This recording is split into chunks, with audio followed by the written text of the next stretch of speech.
Selamat datang kembali di sesi kita. Hari ini kita mau bahas sesuatu yang penting banget ya, soal membangun rasa percaya diri, khususnya di tempat kerja. Nah, kita udah kumpulin nih rangkuman dari beberapa artikel HBR, tujuannya biar kita bisa dapat intisari yang paling praktis buat Anda semua. Mari kita bedah bareng ya. Tentu.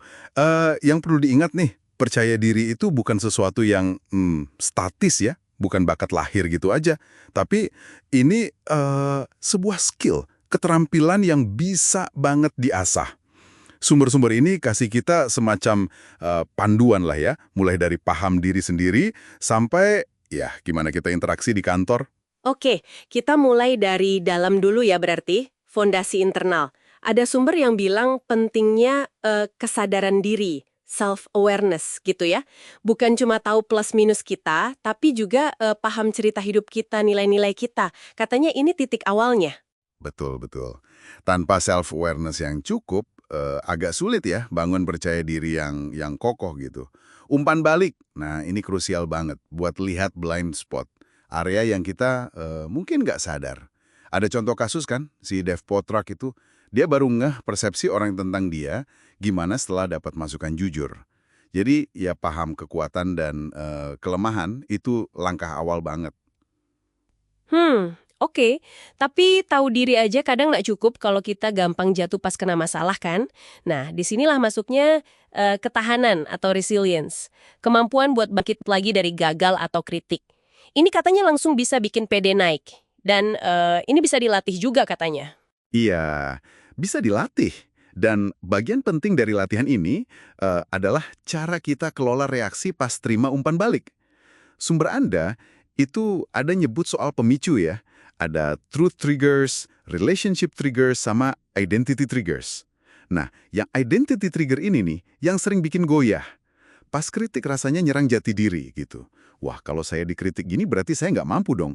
Mengenali ini, bantu kita misahin emosi sama isi kritiknya. Jadi, PD kita nggak langsung ambruk. Oke, paham. Jadi tadi fondasi internal, kesadaran diri, ketahanan. Sekarang kita geser ke alat praktisnya nih. Salah satunya mindfulness, kesadaran penuh. Saya agak penasaran sih, ini apa cuma biar tenang aja atau ada manfaat lain? Katanya bisa tingkatkan kinerja, lebih peka sama peluang, bahkan jadi lebih karismatik. Gimana tuh? Nah, ini menariknya. Bukan cuma relaksasi, memang secara praktis, mindfulness itu bantu kita melatih fokus. Di tengah gangguan yang banyak banget kan sekarang, ya termasuk godaan buat cek email melulu, pikiran yang lebih tenang, lebih hadir, present, itu bikin kita tampilnya juga lebih percaya diri, lebih terkendali. Riset bahkan nunjukin ini bisa ngaruh ke struktur otak kita, jadi lebih tangguh hadapi stres. Fokus, kehadiran. Ini kayaknya nyambung ya sama konsep berikutnya, yaitu kekuatan kemenangan kecil atau small wins. Gimana ceritanya hal-hal kecil begini bisa ngaruh besar ke rasa percaya diri kita? Nah, yang menarik di sini itu efek psikologisnya ya. Jadi mengakui kemajuan kecil, mungkin dicatat tiap hari gitu, sekecil apapun, itu ternyata bangun momentum. Bukan cuma rasa senang sesaat, tapi pelan-pelan numbuhin keyakinan, oh saya bisa kok selesaikan ini, saya mampu capai tujuan. Jadi jangan remehkan efek kumulatif dari langkah-langkah kecil ini buat keyakinan diri Anda. Serius. Oke. Jadi kita udah punya fondasi internal, terus alat kayak mindfulness dan mengakui small wins. Sekarang gimana bawa PD ini pas interaksi sama orang lain? Mungkin pas kita perlu mempengaruhi orang, atau pas hadapi situasi yang ya agak sulit gitu? Nah, di sini ada gagasan menarik soal paradoks autentisitas. Ternyata percaya diri yang otentik itu bukan berarti kita jadi kaku, pokoknya jadi diri sendiri, plek gitu. Justru kemampuan buat adaptasi, belajar dari orang lain, dari panutan, terus kembangin kompetensi, itu penting banget. Kepercayaan diri itu seringkali datang dari rasa mampu dan ya fleksibel, bisa menyesuaikan diri. Fleksibel ya, termasuk siap hadapi interaksi yang menantang gitu. Sumber-sumber Anda kan juga nyinggung soal persiapan buat percakapan sulit atau orang yang sulit. Tepat sekali.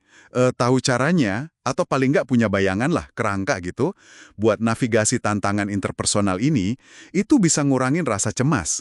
Nah, kalau kita merasa lebih siap, ya secara alami kita jadi lebih percaya diri pas harus hadapi situasi itu. Intinya sih ngurangin rasa takut sama sesuatu yang nggak pasti dalam interaksi di tempat kerja. Yang kokoh tadi ada kesadaran diri, ketahanan, terus diperkuat pakai alat praktis kayak mindfulness, rayakan small wins, dan juga dikembangkan lewat kemauan buat adaptasi dan siap hadapi interaksi yang mungkin nggak nyaman. Iya. Mungkin sebagai penutup ya, ada satu hal buat direnungkan. Kepercayaan diri sejati itu Bukan berarti kita nggak pernah ragu atau nggak pernah takut sama sekali.